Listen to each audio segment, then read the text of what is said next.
তো বন্ধুরা, আজকের সকালের কাজ ফার্স্ট অফ অল আমি সকালবেলা উঠে আমার দুটো ছাগল আছে, দুটি ছাগল নিয়ে আসছি। আমি ছাগল দুটো আপনাদেরকে দেখাচ্ছি।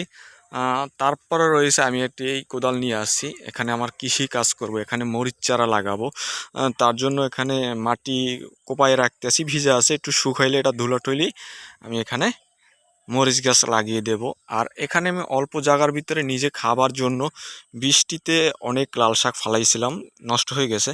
তার জন্য মোটামুটি কায়দায় এখানে লাল শাক ফালানো হয়েছে, যাতে খাওয়া যায়। আর এখানে রয়েছে আমার অল্প একটু জায়গা, এখানে লাফা গাছ লাগিয়েছি, জ্বালাইছে এক পথ। তারপরে রয়েছে এখানে মিষ্টি কুমার, তারপরে লাফা গাছ। এইগুলো এই যে অল্প জায়গার ভিতরে আমি এগুলো করতেছি। এই জায়গাটার ভিতরে আমি 1% জায়গার ভিতরে এখানে আমি মরিচ গাছ লাগাবো। এর জন্য এটা রেডি করার জন্য আমি আজকে সকাল সকালই চলে আসছি। আর এখানে লাগানো হয়েছে ফুট গাছ, কিছু ফুট গাছ এবং মিষ্টি কুমার গাছ। এখানে মিষ্টি কুমার গাছ লাগানো হয়েছে। তারপরে রয়েছে আমার যে দুইটা ছাগল বলছিলাম, এটা আমার প্রথম আতালের দুইটা ছাগল। এই যে একটা ছাগল রয়েছে, এটা বাচ্চা, এটা হইলে খাসি।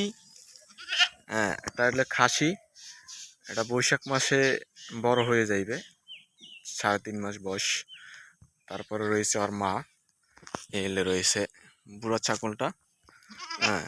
এটা ভরছে, আবার মাঘ মাসে আবার বিয়ে হবে, 3টে বাচ্চা হবে। তাই ও মানে এখানে বাঁধছি এখন, আমার দেখে মানে খুব ইতে আছে, খাইবে। কিন্তু আসলে খাবার মনে করছে, এটা যে ভিডিও করতেছি বুঝতে পারতেছে না। দেখুন এই অবস্থা। ছাগলটা বেসিক আমি পছন্দ করে হাট থেকে কিনছি, খুব সুন্দর হয়েছে আমার কাছে। আপনাদের কাছে কেমন লাগছে বলতে পারি না। 3টে বাচ্চা হবে, মাঘ মাসে বিয়ে হবে, মানে অর্থাৎ আর 1.5 মাস পরই এটা বিয়ে আইবে, 3টে বাচ্চা হবে। তো বন্ধুরা, আজকে এই পর্যন্তই আমি আপনাদের কাছে ভিডিওটা শেয়ার করলাম। এবং আপনারা সুস্থ থাকুন, ভালো থাকুন। পরবর্তীতে আপনাদের কাছে নতুন কোনো ভিডিও নিয়ে হাজির হব। ততক্ষণ পর্যন্ত অপেক্ষা করুন। আসসালামু আলাইকুম রহমতুল্লাহ বারাকাতুহু।